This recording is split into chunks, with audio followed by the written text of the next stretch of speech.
শুভ সন্ধ্যা। আপনাদের সাথেই আছি আমি শাকিলা মতিন মৃদুলা। প্রিয় দর্শক শ্রোতা, সবাইকে শুভেচ্ছা জানিয়ে শুরু করছি শুভ সন্ধ্যার আজকের আয়োজন। শুভ সন্ধ্যায় আজ থাকছে চলতে থাকা প্রদর্শনী, এনটিভি হাইলাইটস এবং জনপ্রিয় অভিনেত্রী মডেল সুজানার সঙ্গে আলাপচারিতা। শুরুতেই চলতে থাকা প্রদর্শনী।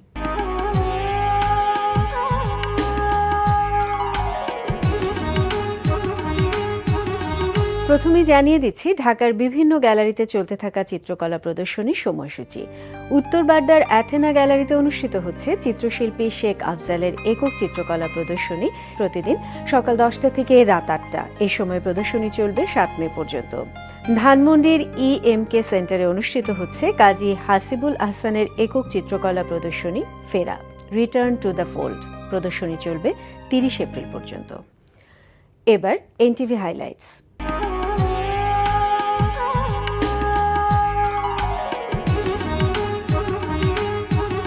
প্রিয় দর্শক, জানিয়ে দিচ্ছি কি কি থাকছে এনটিভি রাতের অনুষ্ঠানমালায়। সন্ধ্যা 6:45 থাকছে অ্যানিমেটেড শো সিন্দাবাদ।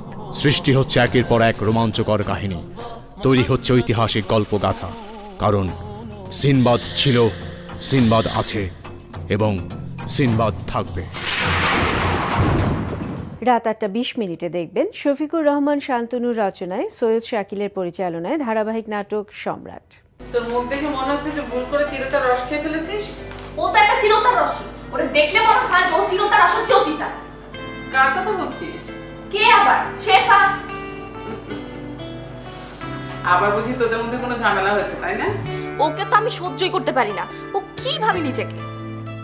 রাত 9টায় প্রচার হবে হারুন রশিদের পরিচালনায় একক নাটক এখন সময় 4:45। তোমাকে আজ একেবারে লাবণ্যের মতোই লাগছে। আমি তো লাবণ্যই, শেষের কবিতার লাবণ্যের কথা বলছি। কবি সাহিত্যিকরা হলো চাঁদের মতো। অল্প বয়সী সুন্দরী ঢেউদের ভারী গর্ব হয়েছে, তারা বেপরোয়া ভঙ্গি। তোমারই দেইনি সুখ, মুক্তির নৈবেদ্য কেন রাখি, রজনীর শুভ্র অবসানে কিছু আর নাই বাকি। রাত 11:15 থাকছে ওয়াহিদা রাজ্জাক পেশার প্রযোজনায় অনুষ্ঠান নিউজ ইনসাইড।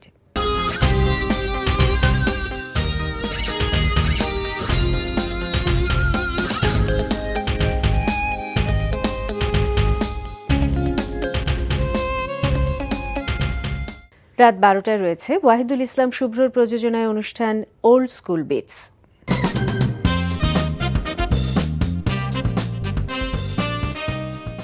এই ছিল এনটিভির রাতের অনুষ্ঠান সূচি। এরপর আসছি আলাপচারিতায়।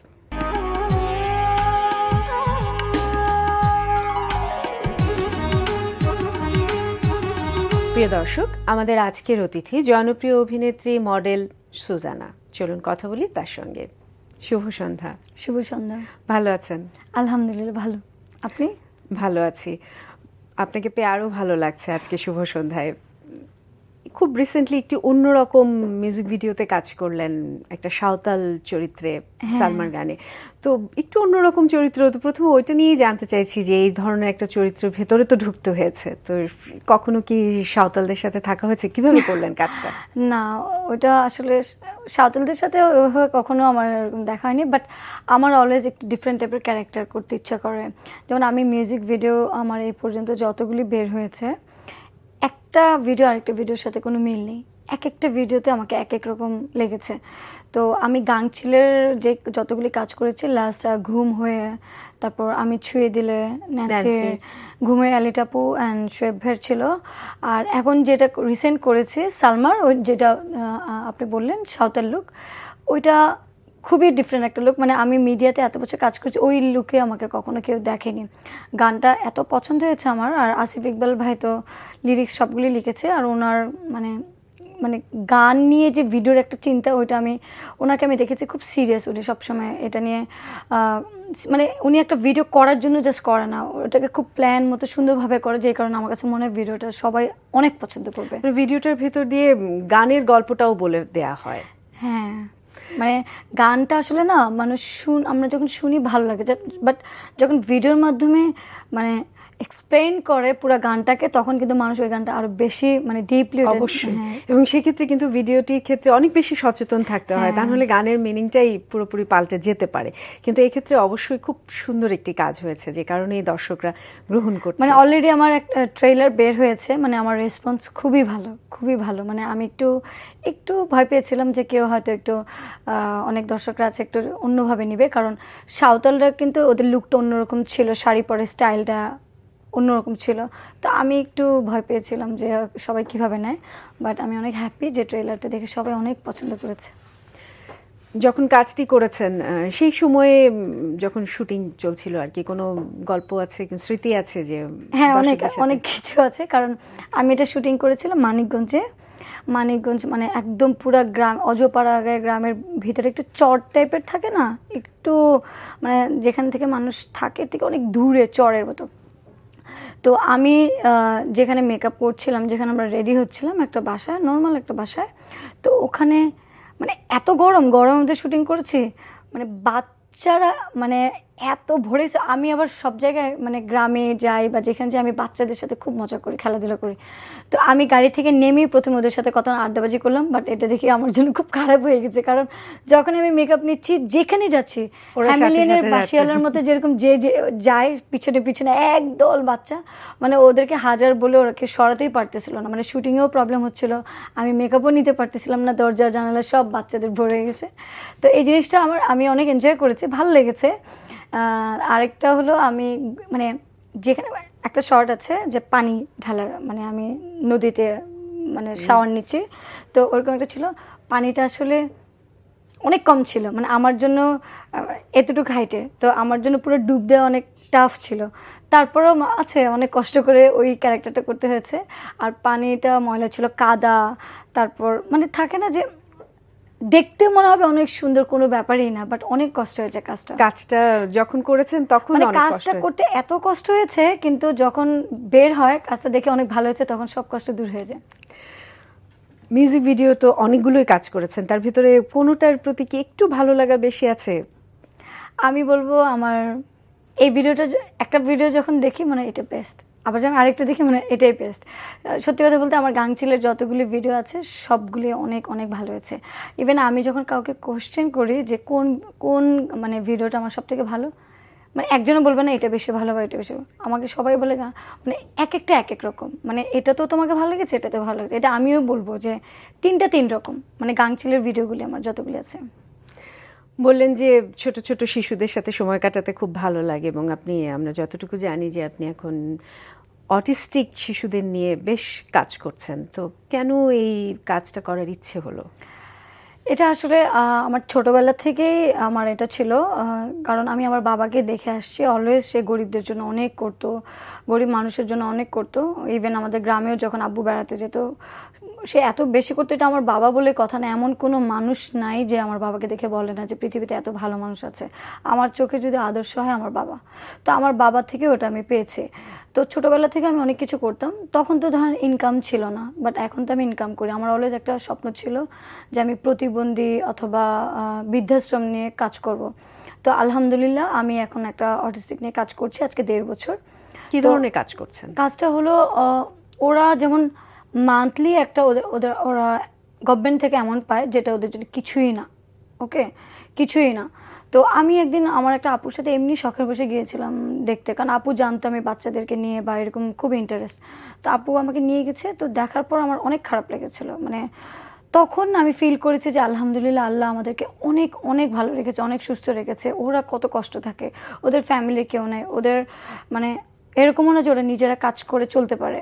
তো সেই তুলনায় তো আমরা অনেক ভালো আছি, তাই না? তো আমার ওদের লাইফস্টাইলটা দেখে অনেক কষ্ট লেগেছিল। তখন আমার ইচ্ছা হয়েছিল যে ওদেরও তো অনেক কিছু ইচ্ছা করে যেটা ওরা করতে পারে না, ওদেরও তো অনেক কিছু খেতে ইচ্ছা করে যেটা ওরা পারে না, চাইলেও ওরা ওদের ফ্যামিলির কেউ নাই যাকে বলতে পারে। তো আমার ওই জিনিসটা খুব খারাপ লেগেছিল, তখনই আমি প্রমিস করেছিলাম যে না, আমি ওদের নিয়ে কাজ করব। আমার যতটুকু সামর্থ্য আছে আমি যেভাবে হোক যেখান থেকে পারি হেল্প নিয়ে আমি ওদের থাকে না একটা মান্থলি কিন্তু একটা খরচ আছে প্রতিটা মানুষের, আমাদের প্রতিটা মানুষের কিন্তু একটা নিড আছে, যেটা মানে আমরা হয়তো কোনো ব্যাপার না, কিন্তু ওদের কাছে এটা অনেক বড় ব্যাপার। তো ওদের অনেক কিছু, ওদের ধরো ঈদ যে কোনো অকেশন আপনি এদেরকে খুঁজে বের করছেন কি কোনো অর্গানাইজেশনের মাধ্যমে? না, আমি বললাম না একটু আগে যে আমার আপু ওখানে যেত, তো ও দেখতো সবসময় আমার এগুলোর প্রতি ইন্টারেস্ট, তো আমাকে এমনি একদিন নিয়ে গেছিল। তো ওই সামনাসামনি দেখার পর থেকে আমার এত খারাপ লেগেছিল, তারপর আমি মানে নিজেই প্রমিস করেছি আমি ওদেরকে নিয়ে কাজ করব।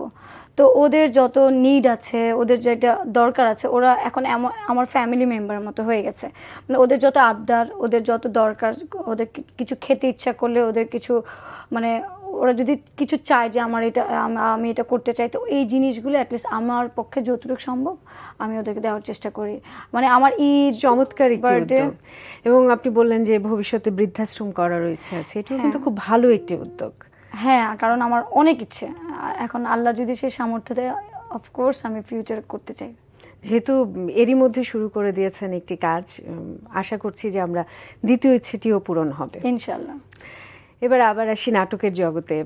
ইউটিউবের প্রযোজনায় যে প্রথম নাটকটি তাই তোমাকে, সেখানে আপনি তাহসানের সাথে কাজ করেছেন এবং সেখানে আপনি অভিনয় করেছেন। তো সেই প্রথম প্রযোজনার কাজটিতে কাজ করলেন, কেমন লাগছে? সত্যি কথা বলতে আমার নিজের নাটকের মধ্যে যদি বলি বেস্ট নাটক কোনটা, আমি বলবো এটা। মিজানুর রহমান আরিয়ান ডিরেকশন দিয়েছে, ও আমার খুব পছন্দের একটা ডিরেক্টর। তো ওর সাথে কাজ করে আমার অনেক ভালো লেগেছে, কারণ আমি একদম ঠিক যেরকম চাই একটা ডিরেক্টর খুব নিখুঁতভাবে কাজ করবে, মানে কাজটার প্রতি তার প্রচণ্ড ভালোবাসা থাকবে। আরিয়ান আসলে ওরকমই। তো আমার সাথে যে কো আর্টিস্ট ছিল তাহসান ভাই, আমার খুব পছন্দের একটা মানুষ, কো আর্টিস্ট হিসেবে খুবই নাইস। তো আমি আসলে পুরো নাটকটা করে আমি মানে থাকে না যে কাজ করতে গেলে আমাদের সবারই কষ্ট হয়, বাট আমি এটা ফিলই করিনি। কাজটা আমি অনেক এনজয় করেছি, আর আমি ভাবিনি যে রেসপন্স এত পাবো, কারণ আমি জানি আমি অ্যাক্টিং ভালো পারি না। ট্রাই করছি, মডেল হিসেবে হয়তো আমি অনেক ভালো হতে পারি, বাট অ্যাক্টিং আমি এত ভালো পারি না। কিন্তু আমার কাছে এই অ্যাক্টিংটা দেখে মনে হচ্ছে না আমি একটু পারি, এবং আমাকে দর্শকরা এত বেশি আমাকে ফেসবুকে, ফোনে মানে এত বেশি নাটকটা নিয়ে প্রশংসা করেছে, আমি অনেক হ্যাপি। সামনে আরো ভালো কাজ করার সাহস পেয়েছেন এবং অনুপ্রেরণা হ্যাঁ, পেয়েছেন। তখন মনে হচ্ছে না আমি ভালো কাজ করব, কারণ দর্শকরা সবাই আমাকে একই কমপ্লেন করে, আপু আপনার কাজ দেখে না কেন। অ্যাটলিস্ট আমি ওদের কথা চিন্তা করে হলেও মাঝে মাঝে কাজ করব। অবশ্যই মাঝে মাঝে কেন, আপনি অনেক বেশি কাজ কারণ করবেন, সবাই কমপ্লেন এবং করে আমি সেটাই অনেক কম কাজ দর্শকদের করি। প্রত্যাশা। হয়তোবা কম কাজ, যেটা আপনি বললেন যে কম কাজ করেন কি, কাজ বেছে বেছে করেন সে কারণে। হ্যাঁ, আমি আসলে খুব সবসময় বেছে বেছে কাজ করেছি, এখনো চাই। আমার কথা হলো 10টা ভালো কাজের থেকে 1-2টা মানে অনেকগুলি কাজের থেকে যদি আমি বেছে বেছে কয়েকটা ভালো কাজ করি, ওইটাই দর্শক বেশি মনে রাখে, এবং সেটাই হওয়া উচিত। হ্যাঁ, কাজে চুজি থাকা ভালো আমার কাছে মনে হয় প্রত্যেকটা মানুষের। ভালো লাগার ক্ষেত্রে কোনটা প্রাধান্য পায়, অভিনয়, মডেলিং? এবং মডেলিংও তো অভিনয় করতে হয়। মডেলিং, কারণ আমার ক্যারিয়ার শুরু হলো মডেলিং দিয়ে, আর আমার কাছে মনে হয় মডেলিংটা আমার কাছে অনেক ইজি মনে হয়, কারণ এক্সপ্রেশনের ব্যাপার, ওখানে পুরোটাই এক্সপ্রেশন। মানে এটার কিন্তু ব্যাপারে বেশি কঠিন। আমার কাছে এটা সব থেকে বেশি ইজি মনে হয়। আমার কাছে কঠিন মনে হয় যেমন নাটকটা, আমার কাছে মনে হয় যারা নাটক করে তাদের কাছে নাটক অনেক ইজি। আমি প্রথম থেকে মডেলিং দিয়ে শুরু করেছি বলে আমার কাছে মনে হয় মডেলিংটা অনেক ইজি। ইচ্ছে আছে কি চলচ্চিত্রে কাজ করবার? ইচ্ছে একদমই কখনোই ছিল না, বাট এখন মাঝে মাঝে ইচ্ছা করে, কারণ এখন অনেক ভালো ডিরেক্টররা এসেছে, অনেক ইয়াং ডিরেক্টররা এসেছে যারা ধরেন অনেক ভালো ভালো কাজ করছে। তারা ইভেন নাটক থেকে এখন অনেকে মুভিতেও আসছে, তো তাদের কাজের স্টাইল অনেক চেঞ্জ হয়েছে। সত্যি কথা বলতে আমরা কিন্তু একটা সময় মাঝখানে বাংলা মুভি দেখার কথা মানে চিন্তাই করতাম না, এখন কিন্তু আমরা দেখি, ভালো ভালো কাজ হলে দেখি। তো অনেকে বলে আমাকে প্রচুর মুভির অফার আসে, বাট অনেকে বলে আমি কেন মুভি করছি না। আমি অলওয়েজ চাই যে মুভি যদি আমি কখনো করি, মানে গল্প ভালো হতে হবে, ডিরেক্টর সব কিছু এভরিথিং যখন আমার পছন্দ হবে, মনের মতো আমি ক্যারেক্টার পাবো, তখন হয়তো একবার করব। আপনার দর্শকরা সেই অপেক্ষায় আছে। আশা করছি যে আপনি সামনে চলচ্চিত্র করবেন। আমরা অনুষ্ঠানের একেবারেই শেষ পর্যায়ে চলে এসেছি, আপনি আমাদেরকে সময় দিয়েছেন, সেজন্য অনেক অনেক ধন্যবাদ। ধন্যবাদ তোমাকে আপু, আর ধন্যবাদ আমি এনটিভিকে, যে এত সুন্দর একটা প্রোগ্রামে আসা হয়নি কখনো, তো এই ফার্স্ট টাইম আসলাম। Thank you.